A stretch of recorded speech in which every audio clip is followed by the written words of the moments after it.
Aujourd'hui, j'ai un t-shirt, c'est écrit flawless. C'est-à-dire, je suis sans défaut. je trouve ça courageux de porter ça.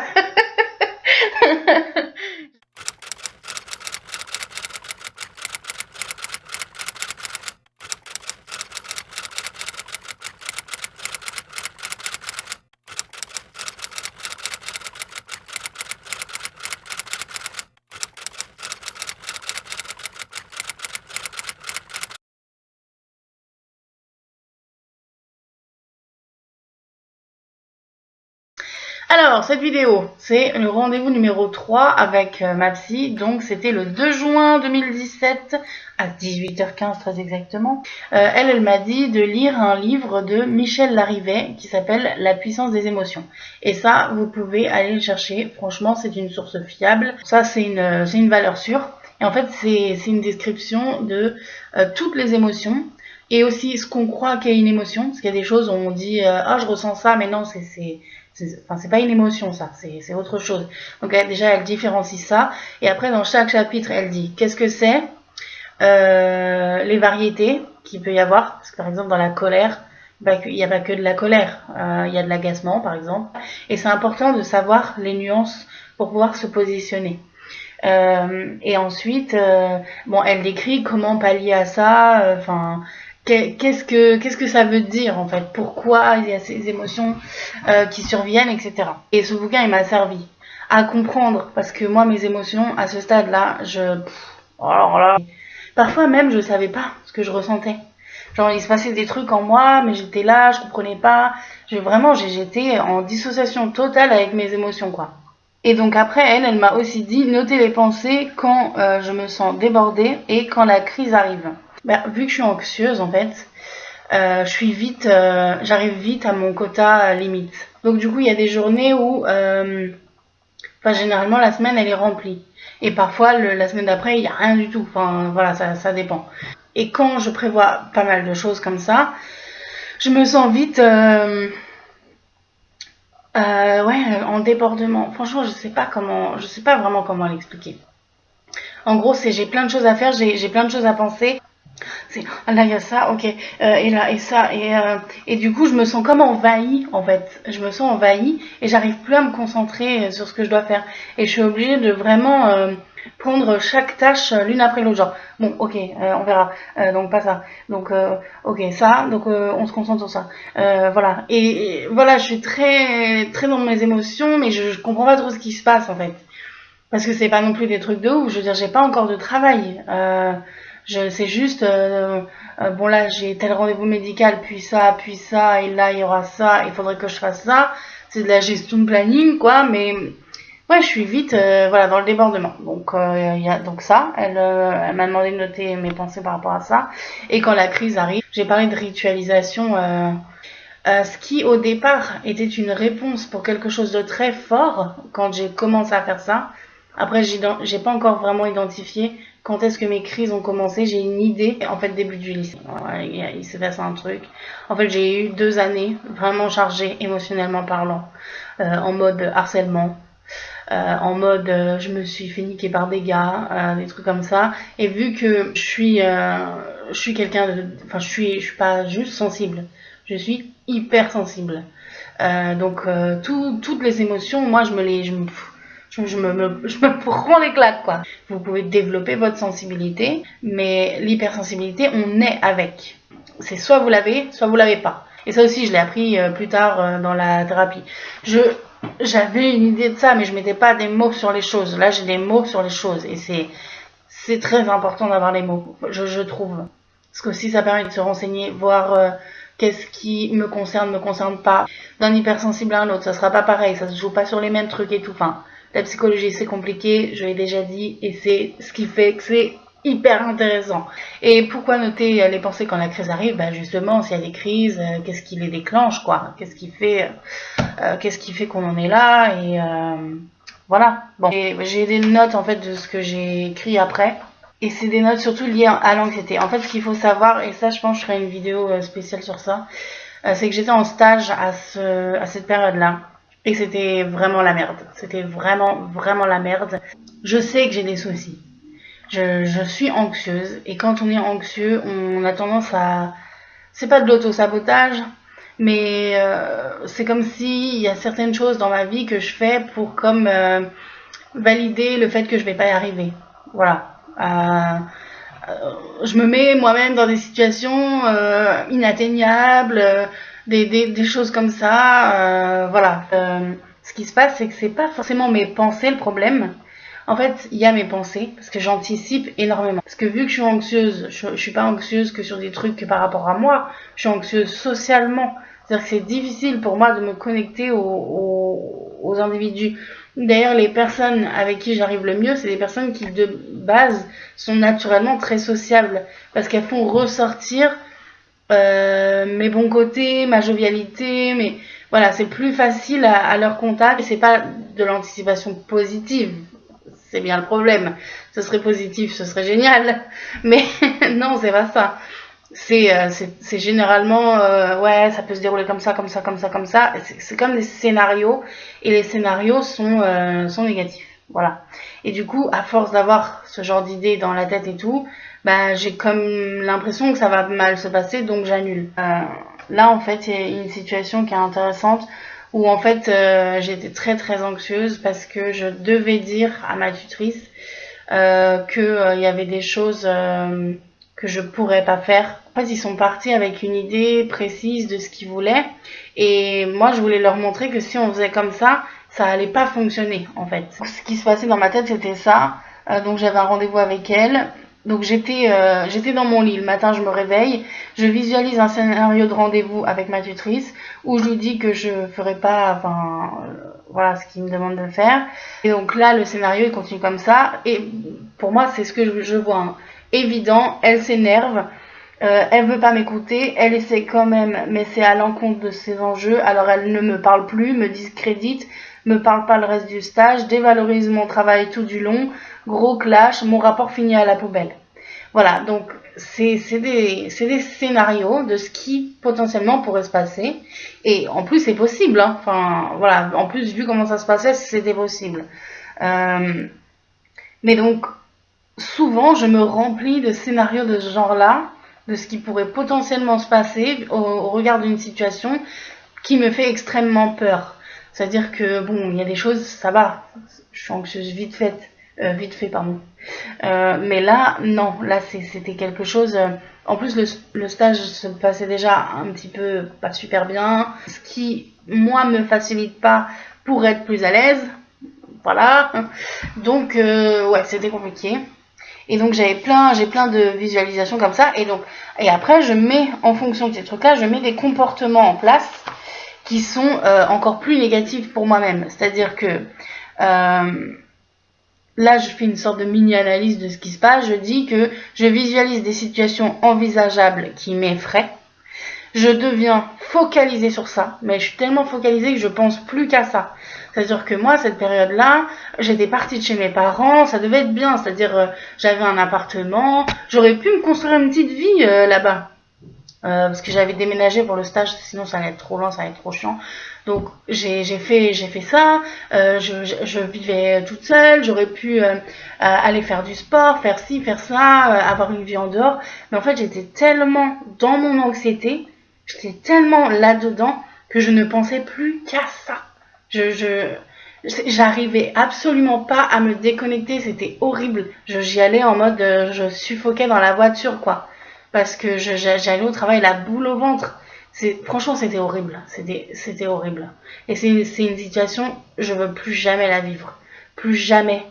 Et donc, le seul moyen de ne plus vivre ça, bah, c'est de travailler sur mon anxiété et de comprendre qu'est-ce qui fait que j'en arrive là pour éviter que ça aille jusque-là, quoi. Mais plus jamais. Franchement, plus jamais, c'était horrible. Je vais essayer de... Ouais, je vais bifurquer parce que là, je vais pleurer sinon.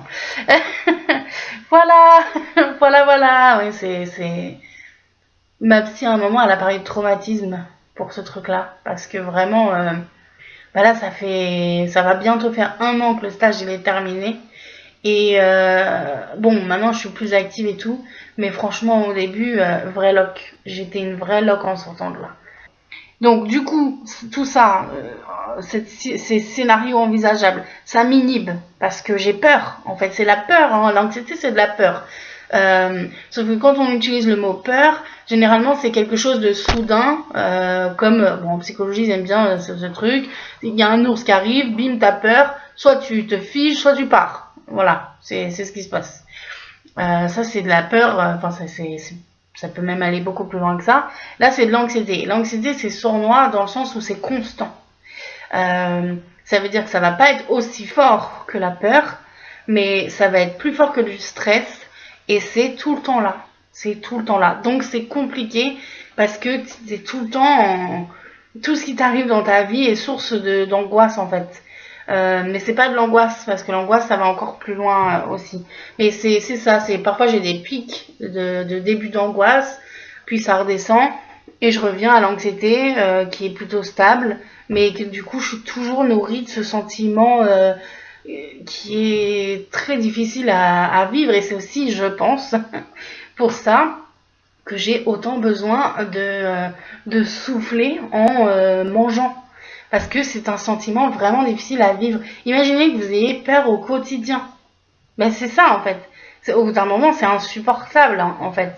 Il faut soit apprendre, je pense que c'est ça le but de la thérapie, hein, soit que j'apprenne à le supporter, soit que je trouve comment ne plus autant le ressentir. Voilà, ça va être ça, je pense. Donc, je travaille plus. Et là, c'est les comportements qui se mettent en place. Ça, c'est les trucs que j'ai vraiment fait. C'est-à-dire, j'ai arrêté de travailler. Je suis censée travailler un argumentaire dans mon sens. Je pourrais le préparer, l'argumentaire, pourquoi pas.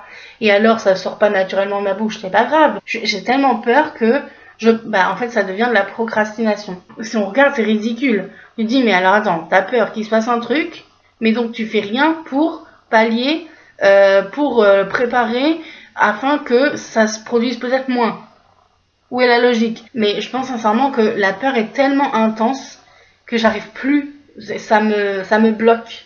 Je reporte le travail, je procrastine jusqu'à ce que j'ai plus le choix. Parce que au bout d'un moment, il y a des deadlines, il y a des choses, on est obligé. Moi, je te faisais le truc en 3 jours avant la fin et bim. Et alors après, c'est bien fait, hein. Mais c'est ça le plus contradictoire, c'est que mon mémoire, désolé, ça fait un peu présomptueux, mais j'ai assuré quoi. J'ai assuré, je t'ai pondu sur un truc de ouf, pareil pour mon mémoire de Master 1, mais c'est le plus dommage parce que je me dis, si j'ai réussi à rendre ça, alors que j'ai procrastiné de ouf parfois, mais qu'est-ce que ce serait si j'arrivais à gérer quoi? Je pourrais peut-être faire des trucs bien mieux et où en même temps je me sentirais plus posée avec moi-même. Et après, l'autre chose qui se produit, c'est mes moments d'absence. J'ai des absences. En fait, là, il y a des fois, j'étais à mon bureau. Je suis à mon bureau, mais je suis toute seule généralement dans ces moments-là. Je vois la scène se dérouler. Et à un moment donné, je me rends compte que je suis dans ma visualisation depuis un moment. Ça veut dire, je sais pas combien de temps ça prend. Quand ça commence, je suis pas là avec ma montre, puisque je me rends pas compte que c'est ce que je suis en train de faire. Je sais pas combien de temps ça prend, mais quand je suis stressée, que ça a eu le temps de me stresser, surtout depuis plusieurs jours, plusieurs semaines et parfois plusieurs mois, et ça arrive souvent. C'est de plus en plus souvent. Je ressasse et je rumine et je suis dans mon truc et oh mon dieu ça va mal se passer. Et voilà, je suis dans mon flip quoi, total. L'intensité de la peur augmente avec le temps. Forcément, je ne fais rien en tout cas de positif ou de construit pour la faire diminuer. Je ne fais qu'alimenter ma peur avec des scénarios. Forcément, c'est pas magique, hein. Donc la peur elle augmente parce que je crève pas l'abcès en fait. Là c'était parce que j'avais des choses à lui dire, je crève pas l'abcès, je continue à avancer avec ça. Ça continue du coup de me faire peur, hein, jusqu'à ce que j'ai plus le choix de me concentrer dessus. Et du coup en fait c'est quoi tout ça? C'est de l'évitement. C'est-à-dire j'évite les situations parce qu'elles me font peur. Et ça, l'évitement, on verra plus tard, hein, mais c'est un truc de ouf dans ma vie. Putain. Oh là là là là là là, c'est le cœur du cœur, quoi. En fait, l'évitement, c'est un mécanisme de défense. C'est normal d'éviter des choses. Tout le monde le fait, c'est logique. Et les mécanismes de défense sont bons pour nous. C'est pas quelque chose qu'il faut couper. C'est l'intensité du truc. C'est aussi à quel point ça a un impact dans votre vie. vous allez passer un entretien d'embauche, vous êtes anxieux. C'est des situations qui rendent, qui sont anxiogènes, quoi. Donc c'est logique. Là où c'est pas logique, c'est d'être anxieux tout le temps, constamment. C'est-à-dire que là, je vous ai décrit une situation qui était vraiment difficile pour moi au niveau du stage, mais ça veut dire que même pour des trucs, là, par exemple, moi, je ne vais pas rencontrer des nouvelles personnes. Ça me fait flipper. Alors, sauf si je commence à avoir un échange un peu, machin, je peux. Mais là, par exemple, il y a ce qu'on appelle Meetup. C'est une application pour rencontrer des gens, mais au travers d'activités. Il y a plein de trucs qui m'intéressent, mais je n'y vais pas. Je ne franchis jamais le pas. Et j'y vais pas parce que j'ai peur de pas être à l'aise, j'ai peur que je dise des trucs bizarres, j'ai peur qu'on me voit comme une fille bizarre, j'ai peur d'y aller seule, et qu'on me juge parce que je viens seule. J'ai plein de trucs comme ça. Et du coup, bon, ça peut arriver de pas avoir envie de faire des trucs seule, ok. Sauf que moi, du coup, je m'empêche de vivre. C'est-à-dire, je m'empêche de faire plein de trucs et j'évite les situations parce que j'ai peur. Voilà, enfin bref, c'est dans tous les domaines de ma vie. Quand je vois qu'il reste pas beaucoup de temps pour tout faire, donc mémoire, tout ça, je panique, anxiété. Donc c'est-à-dire à l'intérieur de moi, je sens ça monte. C'est vraiment moi, ça monte. C'est d'abord au niveau du ventre et puis ça monte et ça me prend, ça me serre. C'est très bizarre, mais je me voyais crier intérieurement. J'avais le visage normal, mais moi, à l'intérieur de moi, j'étais en train de crier. C'est ouf, hein. Ça, c'est le plus ouf qui m'est... Voilà, je me voyais hurler, quoi, genre... Pour faire sortir, parce que j'étais tellement prise. Et en fait, quand en plus de ça, l'anxiété, elle est très très forte, et qu'elle est très très forte pendant longtemps, c'est vraiment dur. Parce que là, mon niveau d'anxiété, par exemple, il est... Bon, parfois je suis anxieuse, mais ça va. J'ai une période où j'ai même arrêté d'avoir des crises parce que mon anxiété était tellement forte que ça ne m'apaisait même plus, en fait. Donc, je ramenais ma bouffe et je ramenais mon coca au travail. Alors, évidemment, personne ne le voyait, tu vois, je cachais les trucs. Mais dès que je savais que j'étais seule dans le bureau et que je pouvais fermer la porte, alors pareil, je laissais cacher pour au cas où il y a quelqu'un qui rentre, mais de temps en temps, tac, j'ouvrais ma bouteille de coca, je buvais du coca. J'en étais à un point où c'était devenu, voilà, je pouvais plus, en fait, je pouvais plus. J'ai besoin de partir, en fait, j'ai besoin, et c'est pour ça que je procrastine beaucoup dans ces moments-là, parce que procrastiner, ça me permet, en fait, c'est le seul moyen où j'arrive à couper. C'est-à-dire, je vais faire des trucs niais ou des trucs qui servent à rien, qui vont même pas vraiment me nourrir, mais qui vont me permettre de déconnecter. Et donc, c'est pour ça, beaucoup de séries, jouer des jeux à la con. Bon, je suis dure avec moi-même, mais j'ai mis, pendant 2 semaines, j'ai déplacé des feuilles. J'étais là, à retaper, puis je reclassais dans l'ordre, et ensuite, je planifiais beaucoup. J'étais très dans la prévision, mais du coup, je faisais pas. Je n'agissais pas. J'étais derrière mon écran d'ordinateur à dire qu'est-ce qu'il faudrait que je fasse. Mais en fait, j'avais tellement peur que ça me rassurait d'écrire. Voilà. Mais donc, voilà, c'est de l'inhibition totale, quoi. Et l'anxiété, ça a cet effet-là. C'est à peu près ça pour le rendez-vous numéro 3. Enfin, ça, c'est ce que j'ai écrit après le rendez-vous numéro 3. Mais voilà, c'est... Ah, en plus, rien que d'en parler, là, ça me fait repenser à des situations qui se sont produites. C'est même pas que les situations, c'est vraiment le sentiment qui monte. Franchement, je veux plus jamais vivre un truc pareil. Et c'est pour ça que je travaille autant. Franchement, je travaille de ouf sur ma thérapie. Même ma psy, elle me dit que j'avance bien. Et ça me fait plaisir parce que je veux plus, quoi. C'est moi, il faut que je change. C'est vital chez moi, là. Je ne veux plus de ça dans ma vie. Je veux trouver les moyens pour m'en sortir parce que c'est... Non. Je peux pas passer ma vie comme ça. Mais je vais y arriver. Moi, je suis persuadée que je vais y arriver. C'est positif parce que j'essaye de comprendre. C'est positif parce que je veux plus vivre ce genre de situation. C'est positif parce que je suis en thérapie et que je n'abandonne pas et que je continue et que voilà. Enfin, pour moi c'est positif et je suis contente. Il n'y a pas de raison que j'y arrive pas quoi. Je vois pas pourquoi j'y arriverai pas puisque je me donne les moyens pour. Donc voilà. C'est du travail personnel. C'est vraiment c'est s'apprendre. C'est bizarre de dire ça comme ça, mais c'est ça. C'est s'apprendre de façon différente. Je suis fière de faire ça. Parce que je me dis que oui, alors c'est long et il y a des voies plus faciles, hein, comme bah, continuer à manger. Mais moi, je sais que dans 10 ans, avoir fait ça, ça va avoir un impact majeur positivement sur le reste de ma vie. Et même là, aujourd'hui, moi, j'ai progressé de ouf, par rapport à 6 ans en arrière. C'est vraiment, déjà 6 ans en arrière, me prendre en vidéo comme ça et le poster sur Internet, pardon, je crois pas, non. Voilà, enfin, je sais que c'est par là qu'il faut passer pour pouvoir s'en sortir. Et que le poids, c'est que la conséquence de la conséquence. Je vais arrêter là. Je vous dis à bientôt pour une nouvelle vidéo. J'espère que cette vidéo vous aura plu. Moi, elle m'a plu. Je vous laisse. Allez, à bientôt.